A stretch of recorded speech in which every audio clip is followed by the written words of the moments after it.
ಧರ್ಮಶ್ರೀ ಬಂಧು ಆತ್ಮನ್ ನೋಡಿ, ಒಬ್ಬರ ಮುನಿಗಳ ನಗರಕ್ಕೆ ಪ್ರವೇಶ ಮಾಡಬೇಕಾದ್ರೆ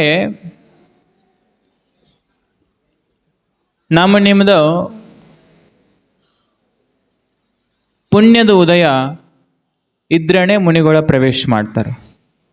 ಆದರೆ ಚಾತುರ್ಮಾಸ ಸಂಬಂಧ ಮುನಿಗಳ ಪ್ರವೇಶ ಮಾಡಬೇಕಾಗಿದ್ರೆ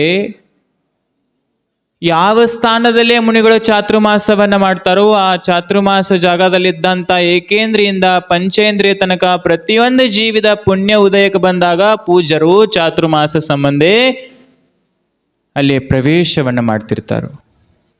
ಧರ್ಮಶ್ರೀ ಬಂಧು ಆತ್ಮನ್, ಯಾವ ಕಾಲದಲ್ಲೇ ಉತ್ತರ ಪ್ರಾಂತದಲ್ಲೇ ದುಷ್ಕಾಳವನ್ನಾಯಿತು, ಮಳೆ ಇಲ್ಲ ಅಂತ 12 ವರ್ಷ ತನಕ ಮಳೆ ಇಲ್ಲ ಅಂತ ಯಾವಾಗ ಘೋಷಣೆ ಆಯಿತು, ಆ ಸಮಯಕ್ಕೆ ಆ ಉತ್ತರ ಪ್ರಾಂತದಿಂದ ಆಚಾರ್ಯ ಭದ್ರಬಾಹು ಮುನಿರಾಜರು 12,000 ಮುನಿಗಳಿಂದ ಈ ದಕ್ಷಿಣ ಪ್ರಾಂತಕ್ಕೆ ವಿಹಾರ ಮಾಡ್ಕೋತ ಬಂದ ತಕ್ಷಣ ಮೊಟ್ಟ ಮೊದಲನೆಯಲ್ಲೇ ಚಾತುರ್ಮಾಸ ಸ್ಥಾಪನೆ ಮಾಡ್ರಂದ್ರ ಇದೇ ತೇರದಾಳ ಪ್ರಾಚೀನ ಗುಡ್ಡದಲ್ಲಿ. ಅಂತ ಪ್ರಾಚೀನ ಭೂಮಿಯ ಆಚಾರ್ಯ ಭದ್ರಬಾಹು ಮುನಿರಾಜರು ಯಾವ ಸ್ಥಾನದಲ್ಲಿ ಚಾತುರ್ಮಾಸ ಮಾಡಿದ್ರು ಅದೇ ಸ್ಥಾನದಲ್ಲಿ 28 ವರ್ಷ ಮೊದಲನೇ, ಈಗಿನ 28 ವರ್ಷ ಮೊದಲನೇ ಪೂಜ್ಯ ಧರ್ಮಸೇನ ಮುನಿ ಮಹಾರಾಜರು, ಅವಾಗ ಮುನಿಗಳಿದ್ರು, ಈಗ ಆಚಾರ್ಯ ಪರಮೇಷ್ಠಿಯಾಗಿ ಬಂದಿದ್ದಾರೆ. 28 ವರ್ಷ ಮೊದಲನೇ ನಾವು ಹುಟ್ಟಿಲಾಗಿದ್ದೇನು.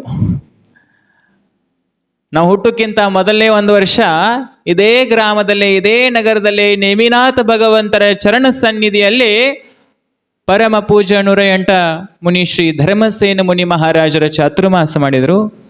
ಅದೇ 28 ವರ್ಷ ಆದ್ಮೇಲೆ 36 ಮೂಲಗುಣ ಪಾಲನೆ ಮಾಡುವಂತ ಪರಮ ಪೂಜ್ಯ ಆಚಾರ್ಯ ಭಗವಾನ್ ಶ್ರೀ ಧರ್ಮಸೇನ ಮುನಿ ಮಹಾರಾಜರ ಮತ್ತೊಂದು ಸಲ ನಿಮ್ಮೆಲ್ಲರಿಗೂ ಆಶೀರ್ವಾದ ಮಾಡಲಿಕ್ಕೆ, ಜ್ಞಾನ ಅಧ್ಯಯನವನ್ನ ನಿಮಗೆ ಮಾಡಿಸ್ಲಿಕ್ಕೆ ಇದೇ ನಗರದಲ್ಲೇ ಮತ್ತು ಚಾತುರ್ಮಾಸವನ್ನ ಮಾಡ್ತಾ ಇದ್ದಾರೆ.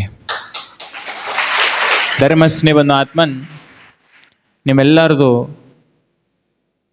ಬಹಳ ಪುಣ್ಯ ಇದೆ. ಯಾಕಂದ್ರೆ ಮುನಿಗಳು ಹೇಗಿರ್ತಾರೋ ಆಚಾರ್ಯ ಭಗವಾನ್ ಶ್ರೀ ದೇವಸೇನ ಮಹಾರಾಜರು ಹೇಳ್ತಿದ್ರು, ನಾವು ಯಾವತ್ತು ಆಚಾರ್ಯ ದೇವಸೇನ ಮಹಾರಾಜರ ಧರ್ಮನಗರಕ್ಕೆ ಬಂದ ಮೇಲೆ ನಾಂದನಿಗೆ ಕರ್ಕೊಂಡು ಬರ್ತಿದ್ವಿ. ನಾಂದನಿಯಿಂದ ಹೋಗೋತ್ನಾಗ ನಾವು ಅಂತಿದ್ದೆವು, ಗುರುಗಳು ಇನ್ನೂ 8 ದಿವಸ 4 ದಿವಸ ಇರ್ಬೇಕಂತ.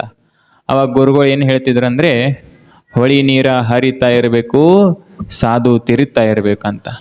ಆದ್ರೆ ನಿಮ್ಮೆಲ್ಲರದು ಸೌಭಾಗ್ಯ, ಈ ಹೊಳಿ ಏನ ಹಾರಿತಾ ಇರ್ತಿದೆ ಅಲ್ವಾ, ಅದು 4 ತಿಂಗಳ ಸಂಬಂಧ ನಿಮ್ಮೇ ಊರದಲ್ಲಿ ನಿತ್ತ ನಿಮ್ಮೆಲ್ಲರಿಗೂ ಜ್ಞಾನ ಅಧ್ಯಯನ ಪಾಠ ಸ್ವಾಧ್ಯಾಯವನ್ನ ಮಾಡಲಿಕ್ಕೆ ಅವಕಾಶವನ್ನ ನಿಮಗೆ ಸಿಕ್ಕಿದೆ ಅಂತ ಜ್ಞಾನಿ ಗುರುಗಳಿಂದ ತಾವು ಅಧ್ಯಾತ್ಮವನ್ನು ಕಲಿಬೇಕಾಗತ್ತೆ.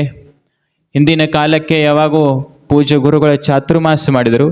ಆ ಸಮಯಕ್ಕೆ ಗಂಭೀರಣ್ಣ ಆಗಲಿ ಮತ್ತು ನಮ್ಮ ಸದಲಿಗೆ ಅವರು ಆಗಲಿ, ನಂದಗವರು ಆಗಲಿ, ಇವರೆಲ್ಲರೂ ದಶಭಕ್ತಿವನ್ನ ಕಲಿದರು. ಅದೇ ಪ್ರಕಾರವಾಗಿ ಲೋಪಿವನ್ನ ಬೆಳಗರು. ಈ ಚಾತುರ್ಮಾಸದಲ್ಲಿ ಪೂರ್ತಿ ಊರನ್ನ ಲೋಪಿ ಬೆಳಗಬೇಕು. ಅವರು ದಶಭಕ್ತಿ ಕಲಿಸ್ತಾರೋ, ದಶಭಕ್ತಿನೂ ಕಲಿಬೇಕು. ಧರ್ಮ ಪ್ರಭಾವನಾಮಯ ಚಾತುರ್ಮಾಸವನ್ನ ಆಗಬೇಕು ಅಂತ ಭಾವನಾ ಪೂಜ್ಯ ಗುರುಗಳಲ್ಲಿ ಚರಣ ಕಮಲದಲ್ಲಿ ಇಡ್ತೇವೆ. ತೇರದಾಲ ಅತಿ ಪ್ರಾಚೀನ ಗೊಂಕ ಜಿನಾಲಯ ಮತ್ತು ಶ್ರೀಮಠನೂ ಕೂಡ ಇಲ್ಲಿದೆ. ಪೂಜ್ಯರ ಆಶೀರ್ವಾದ ಯಾವ ಕಾಲಕ್ಕೂ ಈ ಮಠದ ಮೇಲೆ ಇರ್ತಾ ಇರಬೇಕು ಅಂತ ಭಾವನವನ್ನು ಬಯಸ್ತೇವೆ. ಅದರ ಜೊತೆಗೆ ತಾವು ಇವತ್ತು ಹೆಚ್ಚು ಸಂಖ್ಯೆಯಲ್ಲಿ ಕೂಡಿರಿ. ಇನ್ನು ಇದಕ್ಕಿಂತ ಹೆಚ್ಚು ಸಂಖ್ಯೆಯಲ್ಲಿ ಪೂಜ್ಯರ ಪ್ರವಚನ ಕೇಳಲಿಕ್ಕೆ ಮತ್ತು ಸ್ವಾಧ್ಯಾಯ ಕೇಳಲಿಕ್ಕೆ ತಾವೆಲ್ಲರೂ ಬರಬೇಕು. ಇಲ್ಲಾದರೆ ಬರೋಗ ಒಂದ್ಸಲ ಬಾರಿಸ್ಕೊತ್ ಕರ್ಕೊಂಡು ಬರೋದು, ಹೋಗೋ ಒಂದ್ಸಲ ಬಾರಿಸ್ಕೊಟ್ಟು ಕಳಿಸಿಬಿಡೋದು, ಹಾಗೆ ಆಗಬಾರ್ದು. ತಾವೆಲ್ಲರೂ ಸ್ವಾಧ್ಯಾಯ ಜ್ಞಾನ ಅಧ್ಯಯನ ಅರ್ಜನೆ ಮಾಡಲಿಕ್ಕೆ ಪ್ರತಿ ದಿವಸ ಜಿನಮಂದಿರ ಭಗವಂತರ ದರ್ಶನ ಗುರುಗಳ ದರ್ಶನ ಮಾಡಬೇಕು. ಸಮಯ ಹೆಚ್ಚಾಗಿದೆ. ಆದರೆ ಮತ್ತೊಂದು ವಿಶೇಷ ಏನಪ್ಪ ಅಂದರೆ, ಇದೇ ಚಾತುರ್ಮಾಸದಲ್ಲೇ ಪೂಜ್ಯರ ಆಶೀರ್ವಾದ ನಮ್ಮೇಲೆ ಇರಲಿ. ಇದೇ ನಗರದಲ್ಲೇ ಒಂದು ಹೊಸ ಜಗನ್ಮಾತಾ ಕುಷ್ಮಾಂಡಿನಿ ಅಮ್ಮನವರದ ಸುಂದರ ಶಿಲಾಮಯ ಮಂದಿರವನ್ನ ಇದೇ ಪ್ರಾಂಗಣದಲ್ಲಿ ನಿರ್ಮಾಣ ಮಾಡುವಂತ ಭಾವನವನ್ನ ಮಾಡಿದ್ದೇವೆ. ನಾವು ನೀವೆಲ್ಲರೂ ಕೂಡಿ ನೇಮಿನಾಥ್ ಭಗವಂತರ ಯಕ್ಷಿಣಿ ಜಗನ್ಮಾತಾ ಕುಷ್ಮಾಂಡಿನಿ ಅಮ್ಮನವರ ಒಂದು ಸುಂದರ ಶಿಲಾಮಯ ಜಿನ ಮಂದಿರವನ್ನ ಕಟ್ಟಡ ಮಾಡಿ ಅದರಲ್ಲಿ ಅಮ್ಮನವರದ ಆರಾಧನೆಯನ್ನು ನಡೆಸುವಂತವನ್ನ ಶುಭ ಸಂದರ್ಭ ಈಗಾಗಲೇ ಬಂದಿದೆ. ನಾವು ನೀವೆಲ್ಲರೂ ಕೂಡಿ ಅಮ್ಮನವರು ಸುಂದರ ಮಂದಿರವನ್ನು ನಿರ್ಮಾಣ ಮಾಡೋಣ ಅಂತ ಈ ಶುಭ ಸಂದರ್ಭದಲ್ಲಿ ನಿಮ್ಮೆಲ್ಲರಿಗೂ ಶುಭ ಸೂಚನೆಯನ್ನು ಕೊಡ್ತಾ ಇದ್ದೇವೆ. ಧರ್ಮಶ್ರೀ ಬಂಧು ಆತ್ಮನ್, ಅದೇ ಪ್ರಕಾರವಾಗಿ ನಾಂದಿನಿಯಲ್ಲೇ ಆಚಾರ್ಯ ಭಗವಾನ್ ಶಾಂತಿ ಸೇನ ಮುನಿ ಮಹಾರಾಜರ ಚಾತುರ್ಮಾಸ ಇದೇ ವರ್ಷದಲ್ಲಿದೆ. 1926 ಆಚಾರ್ಯ ಭಗವಾನ್ ಶ್ರೀ ಶಾಂತಿ ಸಾಗರ ಮುನಿ ಮಹಾರಾಜರು ಅದೇ ನಾಂದಿನಿ ಗ್ರಾಮದಲ್ಲಿ ಆಚಾರ್ಯ ಪದಾಗಿ 2ನೇ ವರ್ಷದ ಚಾತುರ್ಮಾಸ ಶ್ರೀ ಕ್ಷೇತ್ರ ಋಷಭಾಂಚಲ ಮೇಲೆ ಮಾಡಿದ್ರು. ಅದಕ್ಕೆ 100 ವರ್ಷ ಪೂರ್ಣ ಆಗ್ತಾ ಇದೆ. 2026 ಅಂದರೆ ಇದೇ ವರ್ಷ ನಾಂದಿನಿಯಲ್ಲಿ ಆಚಾರ್ಯ ಶಾಂತಿ ಸಾಗರ ಮುನಿ ಮಹಾರಾಜರ ಚಾತುರ್ಮಾಸ ಮಾಡಿ 100 ವರ್ಷ ಪೂರ್ಣ ಆಗ್ತದೆ. ಅದರ ಸ್ಮರಣದಲ್ಲಿ ಈ ವರ್ಷ ಆಚಾರ್ಯ ಶಾಂತಿ ಸೇನಾ, ಅವರು ಶಾಂತಿ ಸಾಗರ, ಇವರು ಶಾಂತಿ ಸೇನಾ, 3 ಅಕ್ಷರ ಫರಕ್ ಅದೇ. ಆ ಆಚಾರ್ಯ ಶಾಂತಿ ಸೇನ ಮಹಾರಾಜರು ಕೂಡ ಚಾತುರ್ಮಾಸ ಅಲ್ಲೇ ಮಾಡ್ತಾ ಇದ್ದೇವೆ. ಮತ್ತೊಂದು ಶುಭ ಸಂದರ್ಭ, ಶುಭ ಸಮಾಚಾರ ಏನಂದ್ರ, ಇದೇ ವರ್ಷ ಆಚಾರ್ಯ ಶಾಂತಿ ಸಾಗರ ಮಹಾರಾಜರ ಪುಣ್ಯತಿಥಿ. ಶ್ರೀ ಕ್ಷೇತ್ರ ಋಷಭಾಂಚಲ ಜನಸೇನ ಜೈನ ಮಠ ನಾಂದಿನಿಯಲ್ಲಿ ಅತ್ಯಂತ ವಿಜೃಂಭಣೆಯಿಂದ ಜರುಗ್ತಾ ಇದೆ.